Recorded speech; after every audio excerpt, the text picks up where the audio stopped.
hate hearing that squeaking on the video, man. Let's see if I can. Oh yeah, rise up. See if the powers that be kill the engagement because it's got Rona in the title, guys. If you're watching this right now in a Facebook group, please go to my YouTube channel. Go to my YouTube channel and subscribe. Subscribe to my YouTube. That's all I'm going to say. As y'all pour in here from Facebook, I need y'all to go subscribe to my YouTube. I need y'all to watch on my YouTube. I'm trying to get my watch hours up on YouTube so I can turn on monetization and make $40 a month that I can spend on hookers and coke like a real adult. So, I hate what's going on right now. So, what's up, good people of Facebook and YouTube? I am sitting here right now, quarantined, I guess is the way to put it. I got the office to myself. About to put together some stuff. Can't do a webinar to save my life, but I think I solved that. I got a paid group on Facebook. I think I'm just going to move the webinars in there. It's easy enough. I can stream it through this platform right here, and then I can do my webinars through there, and I don't have to deal with the headache of ClickFunnels and all that other bullshit. And we'll figure it out when we can get to where we can hire some people. So what I have is a big thread on where did the cash buyers go, okay? And I've always said this. Right now, there's going to be a whole bunch of people who are flipping houses who are about to abruptly become a landlord. There's no harm in that, no foul in that. It is what it is. Daniel Chad Moore, I don't know if he's got it on Propelio's YouTube channel or not, but he did a great analysis of this where he showed the peak housing up here in 2008 or whatever year it was, and then it came down, and then it came and it was like way up here in 2019. Okay. Now, every step along the way, there's a buying opportunity, right? You just got to know how to buy, because what you're doing when you buy here is you're hoping to sell up here, up here, up here. Okay. So you buy here, here, here, here, here, here, here. You're looking to sell when it gets up above there. But how do you buy something right now here to sell it 10 years later down here? What do you got to do? You got to know how to be a landlord. You got to understand buy and hold. You have to. If you've been avoiding it, it's time to pop your cherry, because you're about to be there anyways. You're about to learn the hard way that servicing debt without any cash on hand is hard, and it's not a good idea. If somebody right now is paying $1,800 a month, okay, for where they live, whether they rent or own that, okay, whether they rent or own that, when that becomes a burden, okay, the government has committed to giving everybody unemployment for 4 months. That's actually going to give our tenants a pay raise. The unemployment is $1,100 a week, I think now. That's the equivalent of like $58,000 a year. So a lot of people in the next 4 months are going to get a pay raise. Okay. If they're paying $1,800 a month rent right now and they lose $100,000 a year job, okay, and they're looking and they're very, very, very, very, very aware of their cash situation, and then they've got to go down to a $60,000 a year based job on their unemployment, they're going to look at this $1,800 a month rent or mortgage or whatever it is, and they're going to go down. They're going to say, oh, man, I need to save some money. Maybe they go to $1,200 a month. Okay. Maybe they go to $800 a month. Wherever they go, though, it's going to be an opportunity for you to have somebody else service that debt for you. So that flip house that you're hanging on to right now, that you're hoping it sells, if it's not showing at all, and you've got expenses accruing, you know, there's different ways to handle that. You can call your lender and have a conversation and this and that. The lender, they're not going to worry about it too much. If they got to take it back, they got to take it back. But I promise you, when they take it back, they're going to put a price on it and rent it out, and they're going to wait for the market to recover so they can sell at some point up that ride. they're not going to be looking for a buyer for that. Okay. The property that they're about to take from you that's sitting there vacant, that you could hang on to as a rental right now if you put a tenant in there. Okay. They're going to take it back and they're going to throw a tenant in there and they're going to wait for the market to recover. So how are we going to underwrite these deals? If I'm in the Rona environment right now, we all are. I don't understand your market. We've got 30 people watching right now.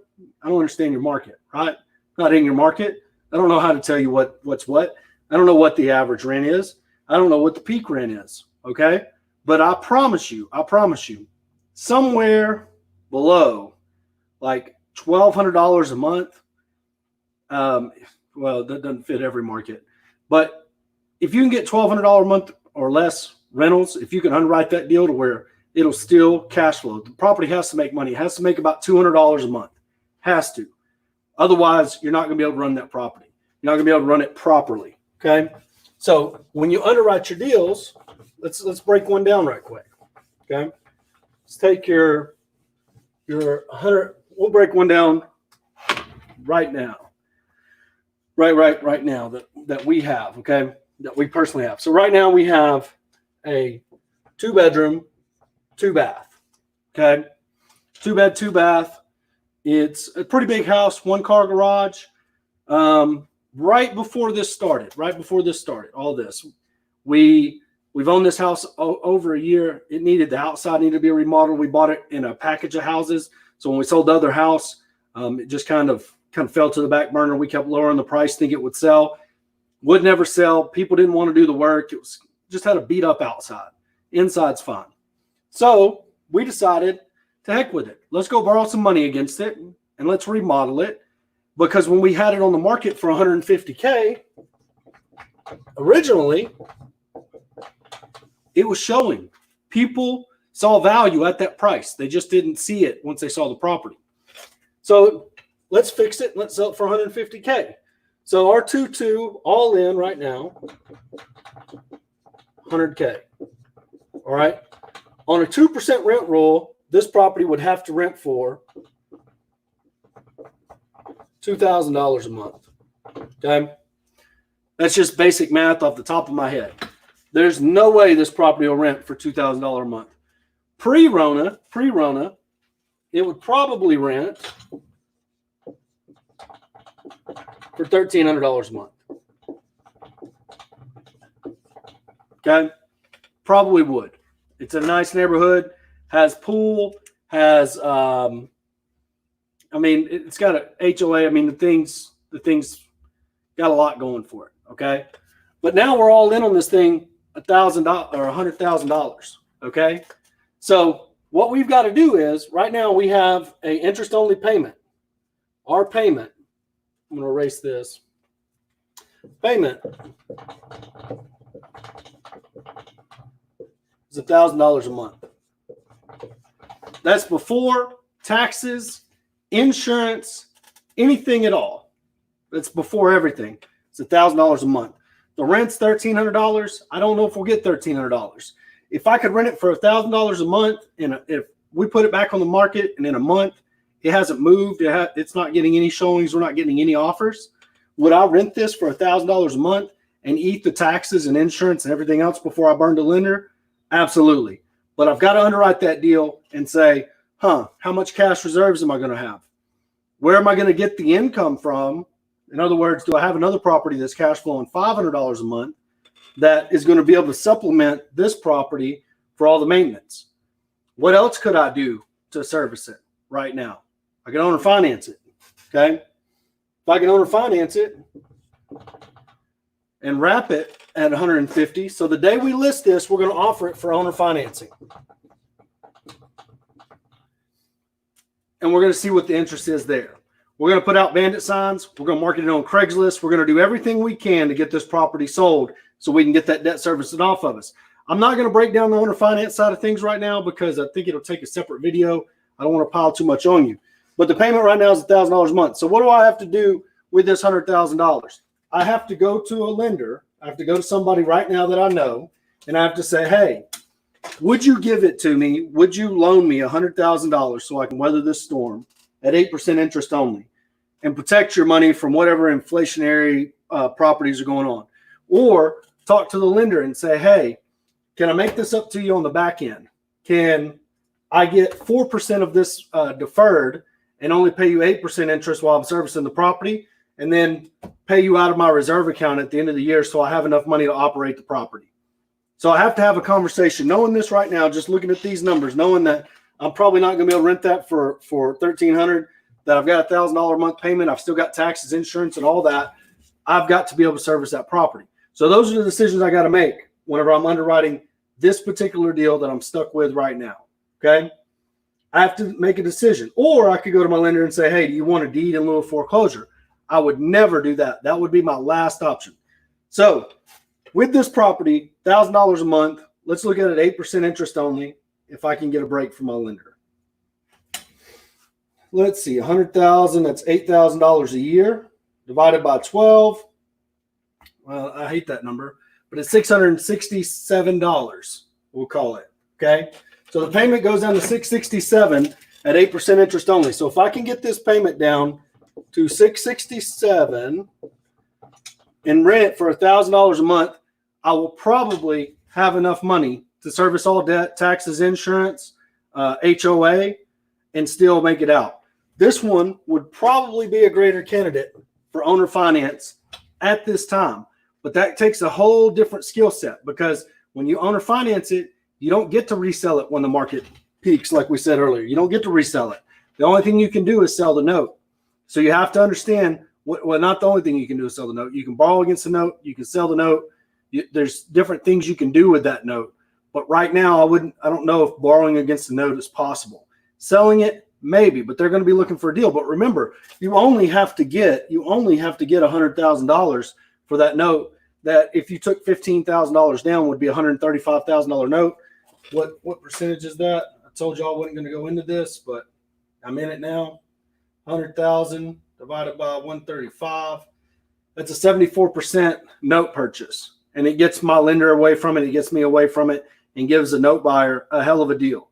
So could I possibly owner finance one? This one is definitely going to be a better candidate for owner finance if I can find that buyer. I don't know if that buyer is out there right now. Maybe they are, maybe they're not. I really don't know. We won't know until we test the market. But my first goal would be to get it down to $667 on an 8% interest only payment, and weather the storm renting it out for $1,000 a month. Or I still think, because of the neighborhood it's in, that $1,100 to $1,200 a month is realistic. I just believe that because I think it's affordable. I think it's cute, and I really think it's going to sell anyways. But I have to be having this conversation with myself right now if I'm in a flip house. So let's underwrite a true Rona deal on how we're buying moving forward. So this is one we're stuck with, okay, that we got to make a decision on pretty quick. This property will actually be listed next Thursday. It'll hit the market again. So within about 30 days from next Thursday, we'll have real information about what that property is doing. Okay. So let's get into how we're going to underwrite a deal moving forward, what we need to do. So average hard money lender is charging you 12% interest only. It's real simple, 1% a month. So if you borrow $100,000, that's $1,000 a month. Oh. Simple math, real simple math. Okay. So if I'm underwriting a deal right now, this thing has to make money on hard money as a rental. There's no way around it. If you're buying a deal right now, the only loan you can for sure get, okay, unless you're paying cash, you're playing in a different stratosphere, it don't matter, do whatever you need to do. But if you're borrowing money to buy a property right now, you're a flipper, you're whatever, you're just an aggressive, crazy person, you need to underwrite that deal so it'll cash flow at 12% interest only. What else do they charge? What else do they charge? They charge points. 2% to 4% every 6 months.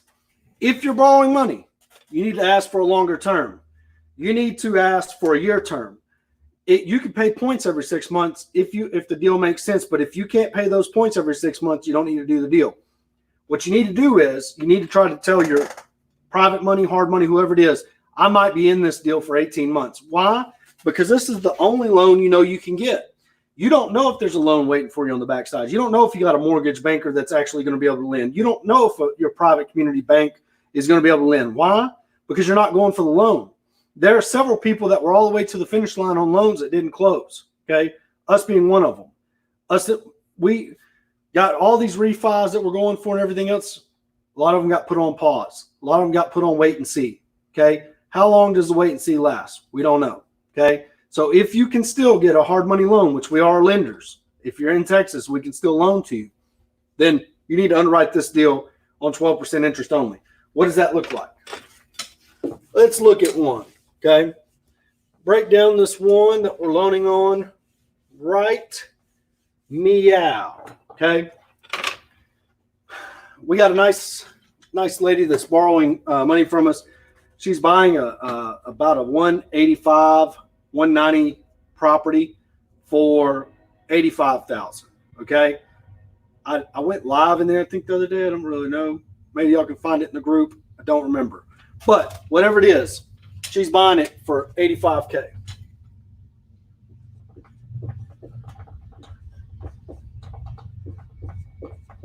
Her rehab on it is 30.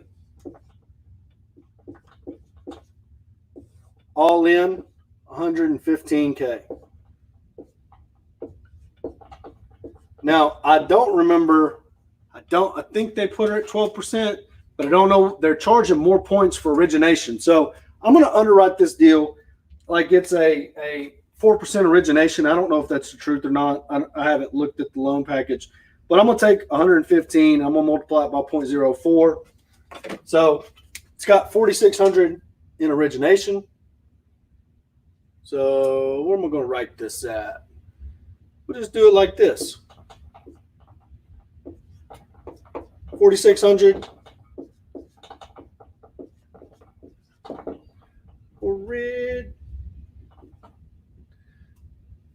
This, and it's going to come with $1,000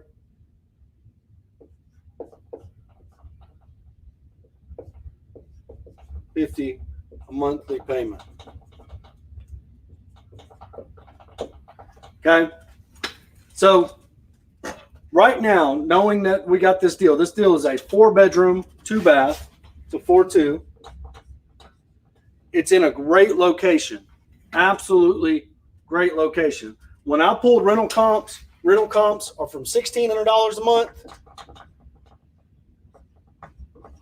to $2,000 a month. Okay, I don't feel comfortable with either one of those rents at all. Like, I'm not going to bank on them at all. But this particular deal with $4,600 in origination, which we may as well add on to here as your cost basis goes up. So it's going to be 120,600. Okay. This deal right here, cash in the deal. I think all the money she's having to bring to closing on this one, I think she's only having to bring $2,700 to closing. I don't remember, but I think that's right. So she's only going to have $2,700 in the deal. Not that that matters, but we'll show why that's important here in a second. $1,150 a month. The taxes on it are about $2,500 a year. So $2,500 divided, we'll just say $200 a month. Insurance, $100 a month. Maintenance, every single house we got averages about $100 a month. Apartments are about $50 a month. That's just our average. We manage a lot of properties.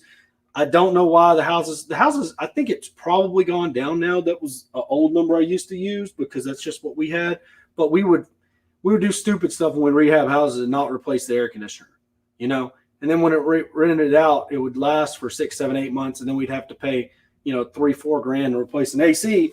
And that's why that $100 a month was represented. It's so much easier to do that on the flip side of things. Get a new AC, get all the deferred maintenance. If I'm doing these deals right now, if I'm flipping a house, I'm anticipating having to rent it out. It's going to have new hot water heater. Maybe not a new hot water heater. You can get a hot water heater in there for $400, $500, $600, $800 at the most. But I'm definitely doing AC. I'm definitely doing roof. I'm definitely checking out all the plumbing and making sure that it's functional, and if it needs any repairs, scope it, whatever you got to do. That way I don't end up with an uninsurable roof. That's the biggest thing about owning rental. If you own a rental house, you have a roof that's depreciated all the way down. Okay. When a storm comes through, you end up having to pay $6,000, $7,000, $8,000 for a roof. If you replace that roof on the flip because you're anticipating not selling it, but holding that property, you're going to end up a lot better off on your maintenance, because if a storm comes through, you just get a new roof. You have to pay a deductible, but it's a lot better. So 200, we're at 1350, 1450, 1550. Okay. $1,550. Okay. The rental comps are $1,600 to $2,000. Look at this. $1,600 is greater than $1,550. Do I feel comfortable doing that deal? Now realize you've got $2,700 in it and you're only making $50 a month. So you're making, you get all your cash back in a year, but you're also going to have to pay these points. You're also going to have to pay whatever the points are. If you don't negotiate that year-long term, you're going to have to pay those points twice a year. This property will actually be cash flow negative, even with the $100 maintenance, even with the $100 insurance. And then your biggest thing is that you're probably not paying attention to at all, but right now in Texas, at least, they're coming out with the appraisal values. So they're coming out and they're telling you, hey, your property value is going up, blah, blah, blah. If you're flipping a house right now, you normally don't care about going down there and arguing with the appraiser. You better learn how to argue with the appraiser to keep the taxes low, because this particular property is way, way low on the tax roll. I mean, it's on there for like 70, 80,000. You do not want to be in a situation where they bump that up to 160,000 and that $200 a month goes to $400 a month. Now you're definitely underwater swimming. But this is the way that whenever I looked at this loan and I pulled the rental comps, I said, if the lender, us, because we're loaning, has to take this back, it'll still be a good deal for the lender. The lender will ride it out. If the flipper gets into it and a month, 2 months goes by and they're like, oh man, this thing ain't showing, I'm not getting any offers, whatever it is. And I do believe that at a certain price point, stuff's still going to be moving. I do believe that, and if you got a vacant house, you're money ahead, because nobody wants to go into somebody else's house right now that they're living in while they're quarantined and probably have Corona. I don't even know if they're allowed to. Doesn't really matter. If your house is sitting there vacant, anybody should be able to go into it that they want. They can wear a mask. They can take their own Lysol. They can go look at it. Okay. This particular deal checks all the boxes. The rent, $1,600, $2,000. I mean, hell, if you rent it for $2,000 a month, it's good. Now, I don't know if I'm looking at it, if I'm sitting in Dallas, Texas right now, which is kind of where this property is located. I'm living in an apartment complex and I'm paying $200 or $2,000 a month rent. Okay. And I'm looking over the fence and my neighbor's outside coughing in the breezeway and this and that. I'm definitely thinking about moving out of an apartment into a house, money for money. Okay. I don't know that that's the overall thought. I don't know if that's what people who are living in apartments are thinking. I'd much rather be in a house so I have my own yard so I could go outside. They took away all my common areas. I don't know if that's overall what the thought process is. But I do know that dollar for dollar, if I got a 4-bedroom, 2-bath house, okay, in an area where people are still working, still moving around, I feel like I should be able to rent it for at least $1,600 a month, okay, at least. Now, if I can get $2,000 a month or $1,800 a month, you see how much that improves what it is. But right now, this property will pay its bills at least moderately. Even if you have to pay a few $1,000s a year to own this house until it comes back and the properties come back, it's way better than the alternative. The alternative is handing it back to a lender, ruining your reputation, all of that. If you don't understand how to be a landlord right now, you need to be underwriting every deal as if you're going to be a landlord. So what does my ideal Rona deal look like? Well, my ideal Rona deal doesn't look very much different than a normal deal. Okay. Now that sounds a little stupid, but let me show you. We'll underwrite a couple of these that we have right now, kind of talk about it. I don't want to jinx this, but show you what we did. Okay. So we bought a property. We bought a property for $25K the week before this happened. We've put, we paid a contractor $4, probably had to pay DJ something to go down there and cut the yard. So let's just say we've put $5 in it. Okay. So we're sitting in it at $30K. Yesterday, we sent out a contract for this property owner finance. Person's got $9K down. $9K down. 30K all in. And they're buying it for $90,000. What does this look like? Okay. That's an $81,000 note. And a few $1,000s. Out of that $9,000, we'll walk with maybe $4K. Maybe after closing costs. I don't really know. But that's still a good lick. We're going to pick up $4K and an $81,000 note. What are we going to do with that note? What are we going to do with that note? Let's bust it down for us right quick. 81,000 times 0.8. Best case scenario for that $81,000 note, we might sell it for at 80 cents on the dollar. That is 64K. It's actually closer to 65. Let's look at 70%. 81K. That's 56. Okay. Let's look at 60K. Or look at 60% on the dollar. Oh.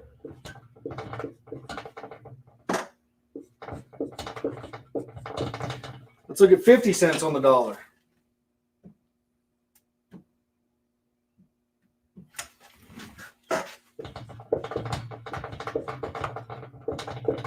And we're still selling notes, guys. We've sold a couple of notes using paper stack in the last week. Matter of fact, got the owner wanting to jump on a podcast, so we'll probably have him on pretty soon.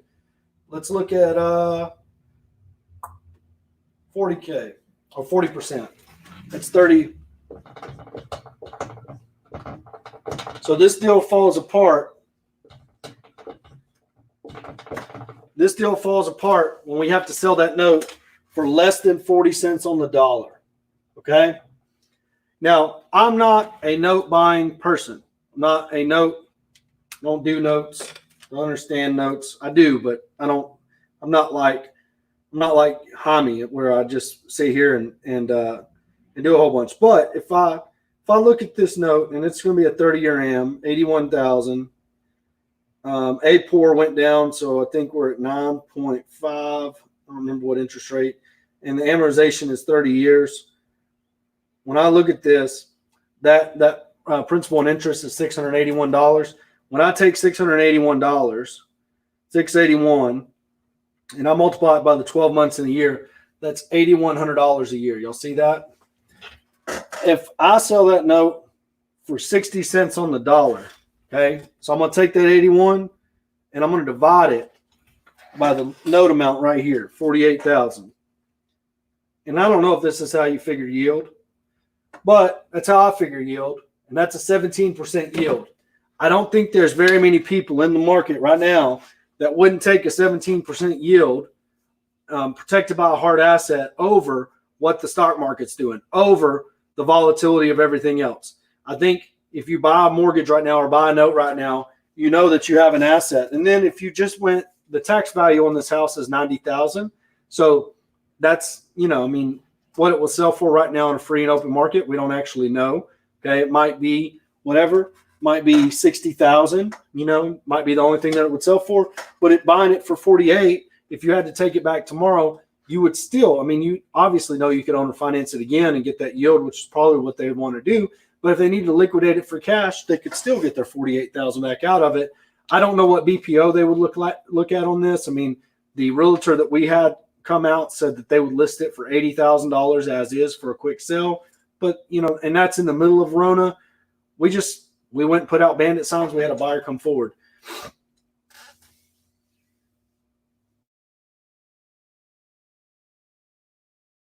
I'm I'm locked up. The buyer came out after all this happened. The buyer just reached out to us yesterday. So Monday, I should be going down there, and I don't know if I'm going to jinx this by talking about this. I should be going down there to pick up the check for the title company. They're going to put the whole $9,000 in earnest money at the title company. That's how we do all of our owner finance deals. It's easier for us to do that and get them over to an RMLO than it is for us to sit there and be like, can you verify and send us you got money and this and that? No, hey, look, here's the deal. Your money is going to go into the title company. It's going to go as earnest money, at the title company. If, you do a home inspection or whatever you want to back out, we'll release that back to you. We only require that to make sure that you do have the funds to buy the property. We don't want to see your bank account. We don't want to ask you a bunch of personal questions. We just want you to put a check at the title company for the down payment amount as earnest money. So you saw how far I broke this deal down. Now, let's look at another Rona deal we're doing. Okay. And this is going to make y'all seem like maybe drive you a little bit crazy because you don't know where to find these deals. Okay. But if you're underwriting these properties right now, you have to underwrite them at 12% interest only. So let's do another Rona deal. We are buying a property. Hopefully, gentlemen sent us a deal. It's out in the middle of nowhere. Purchase price. Where's my marker? Purchase price is $11K. Okay. Current rent is $300 a month, which is crazy. If that person moved out tomorrow, that house would rent for $600 a month, probably as is. But we're buying it for $11,000. So what are we going to do? We got private money. We're buying that deal, or we're borrowing against it day one. So day one, our loan amount will be $17,000. Now, we're borrowing that money for our reserve account. We're going to put that money up so where every time we buy one of these, we go introduce ourselves to the current tenants. When we introduce ourselves, they decide whether or not they're going to stay and pay us or go. Okay. If this person leaves, we will then have about $5,000 to do a make ready on that property. We've never seen the inside of it. When I evaluated this property, I looked at the outside. It's straight, don't have a lot of rotten wood, has a new roof, has window unit ACs, has a new electric box on the outside. I can pretty much tell that on the inside it could need subflooring, flooring, paint, carpet, maybe a little bit of plumbing, and I can probably still get that done at a reasonable price. But this deal don't break down for a long ways because we're only buying it for $11,000. I mean, this deal, we could leverage this deal all the way to 25, maybe even 30,000 and still make money. But right now, we're only going to borrow 17,000 against it. So what does that equal? We did it earlier. It equals $170 a month at 12% interest only. And we're going to have to pay $340,000, $680,000 a year in points. So total debt service for this property, and we're going to figure this one up a little bit different than we did the big one. I'm going to take this $170,000 a month payment, and I'm going to show you how to figure out what's called DSCR. All right, so you're going to take that 680, add it to, 170 times 12 is $2,400 a year, plus 680 in points is $2,700 a year. $2,700 a year in debt service. Okay. Total 12 equals, or times 12. Let's do plus 680. So people that come in late can watch this. Equals $2,720 a year. Okay. So $2,720 a year. We're collecting $300 a month. 3 times 12 is $3,600 a year.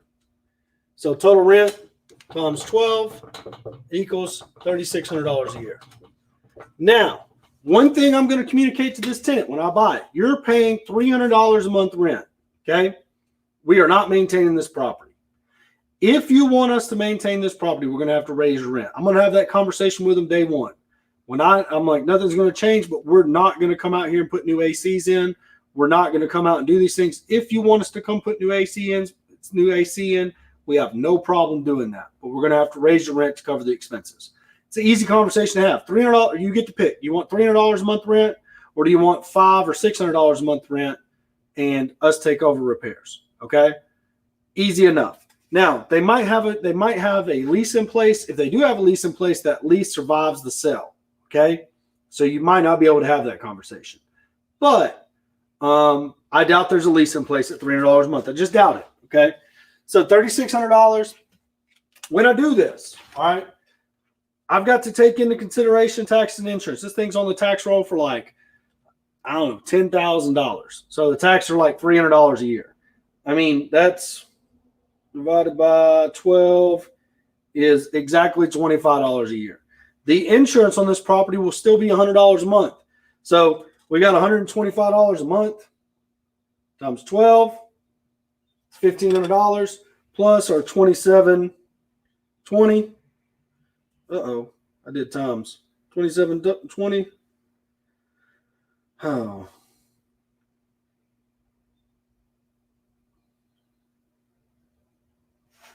$4,200 a year.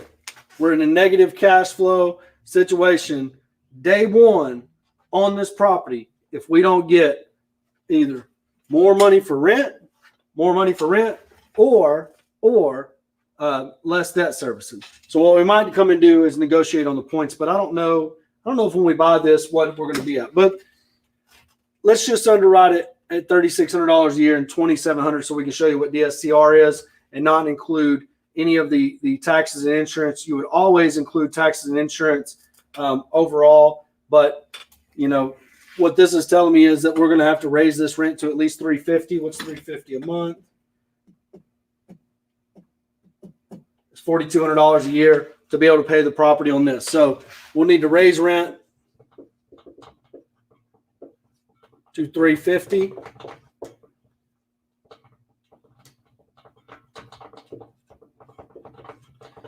To be able to just for it to be able to pay its bills, to achieve the debt service coverage ratio that you would want, which I just talked to a lender and said they're going to a 1.35. You would take this 4220 times 1.35 is $5,600 a year divided by 12. You'd have to get this to cover the expenses. You would take. Anyways, you need $475 a month.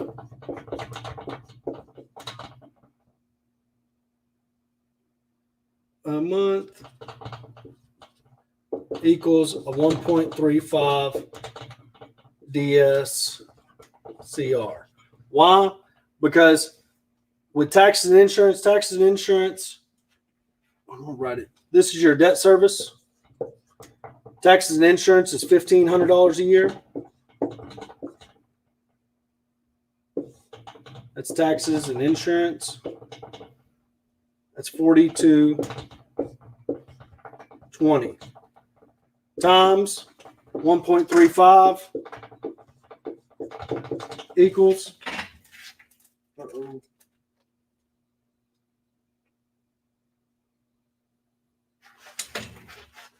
$56.97. Okay, that's what it would take for this property. Market rent would need to be at least $475 a month for this deal to work out. Borrowing $17,000 against it, paying 12% interest only, with 2 points origination being paid every 6 months. Okay, underwriting this deal like this is very, very, very stringent. As you can see at the current rent, this thing's going to take a drink every year of, I don't know, a couple $1,000. Okay, unless we raise the rent. Unless we raise the rent to $475 a month. We won't be doing that in this economy, like in this market. So our play on this is that whenever they go to appraise this property, whenever we go to get a bank loan on it, okay, so we've got several houses in town. in a year, 8 months, 10 months, whenever banks start loaning again, and we go to borrow money against this, we'll only have $17,000 borrowed against it, but we know it's going to appraise for probably at least $30,000. When you do 30,000 times 0.8,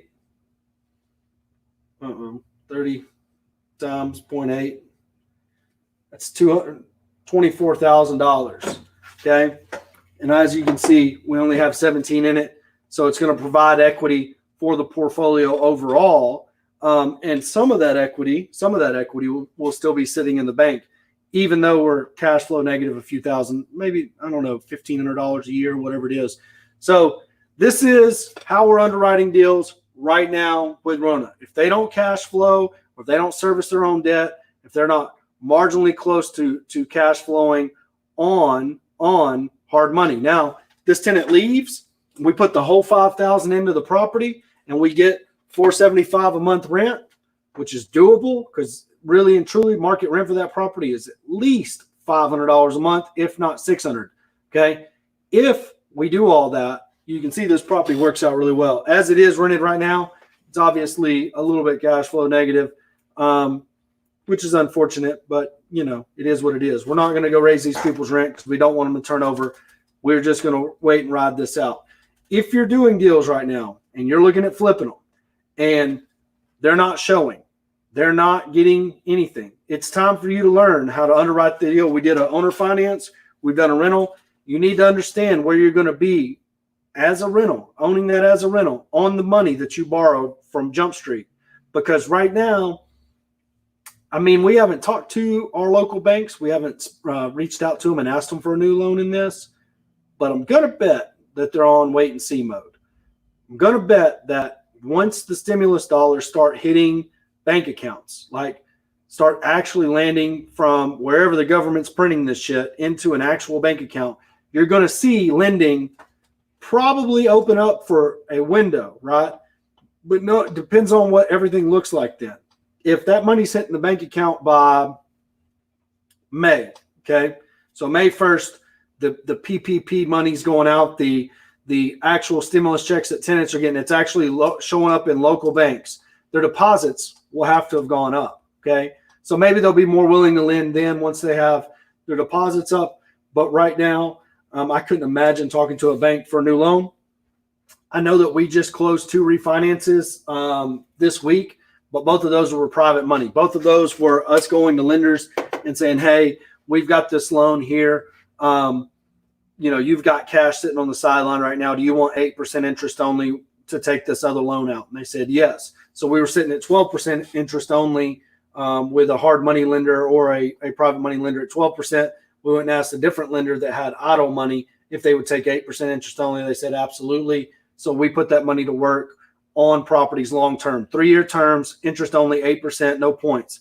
So it helped us, with deals like this to get that down to 8%. Now the other money that we cashed out, that's what we're going to use to buy this property. Actually, we're going to use some of those funds to buy this, and then we'll just cash flow it as it sits. We don't want the property to go vacant. We don't want to have to raise rent, but sitting marginally cash flow negative for a little while to be able to put this property in, because we know it's going to have equity in a portfolio loan, makes sense for us, because we're already going to have probably $5,000 in the bank. So it will be a few years of owning this and maintaining it before we actually go cash flow negative. But if they do move out, if they do say, hey, you're the new owner, I don't want to maintain my own property, you can have this son of a bitch, then we'll put that money into the property and we'll get $550, $600 a month, and then it won't be cash flow negative. It'll be going well. So do I still use RMLO to qualify them? Yes, we do. You cannot, don't go out there. If you're trying to buy and sell notes and all that, and you're not using RMLO, I know some backwoods motherfuckers that don't use RMLOs, don't do that sort of thing. And that is note selling suicide. When they want to underwrite that note to buy it, there are different types of people, okay, in the note buyer world. There are people that buy notes because they just want to draw a dividend on their money. They want to have a fixed annuity, okay? So they buy that note and they're just wanting to collect money every month. There are other people that buy that note and not necessarily want the buyer to fail, but they like the asset underneath it. So that's why they bought the note. So if they end up with the asset, they can sell it and their yield goes through the roof when they sell that asset. Okay. But the majority of people are going to want to look at that borrower real hard to make sure that they can make the money to pay that note. They just want it to be paid on time. And maybe one day that person sells and then their yield goes up, or they refinance and then their yield goes up, but they don't want to take that asset back. Well, Austin, that's because you're not watching on YouTube. You're watching on Facebook, old son. The comments that are coming up are from, right now we're live in several different groups. So if you're not on my YouTube channel, you need to go subscribe to YouTube and watch this shit on YouTube so you can see the questions that people are asking. So when I answer them, you'll know what's up. That's it. That's the best I can tell anybody. I prefer y'all watch this on YouTube so my YouTube watch minutes go up so I can turn on monetization so I can make me $40 extra a month and buy cheeseburgers with it. This is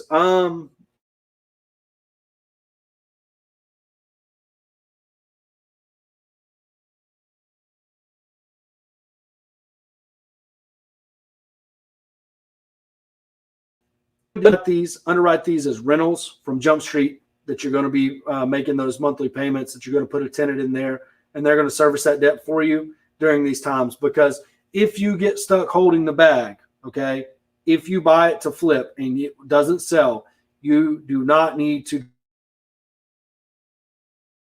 deplete your own cash reserves trying to service that debt. You need to understand what the landlord game looks like. You need to understand what the owner finance game looks like. So maybe,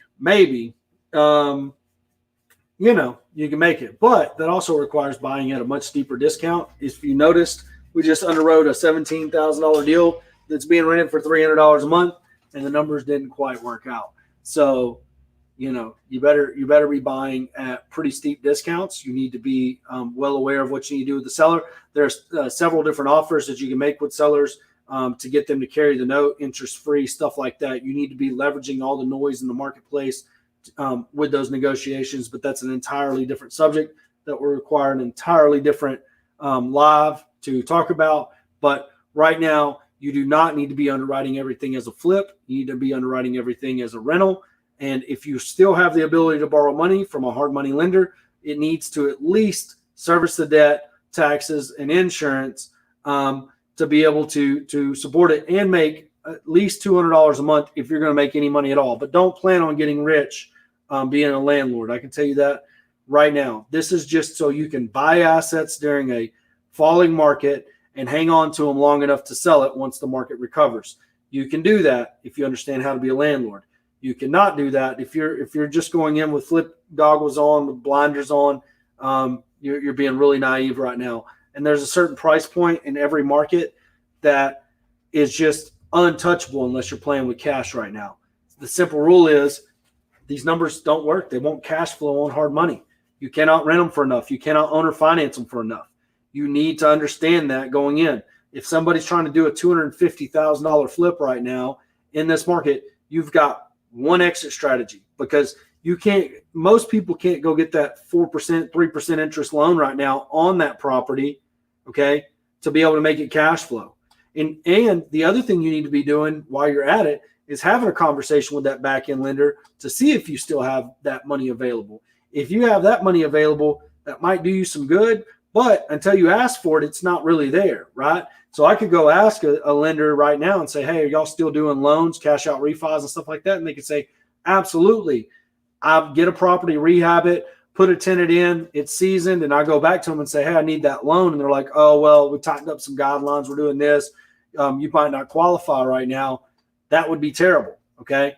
All of those no income verification, all that paper, all those loans, I have not seen anybody bragging about making those here lately. Now, they might still be. You might know a guy. But until you ask for it, is it really real? You know what I mean? No. So you need to underwrite it on the hard money from the jump. You need to get that. You need to have that conversation with your seller, like straight up, like, hey, here's how my business works. I've got to go borrow money at 12% interest only. Here's how it breaks down. If I can't buy it here, so I can put X number of dollars in it here, and then it pay for this money and I still make $200 a month, I can't buy your house.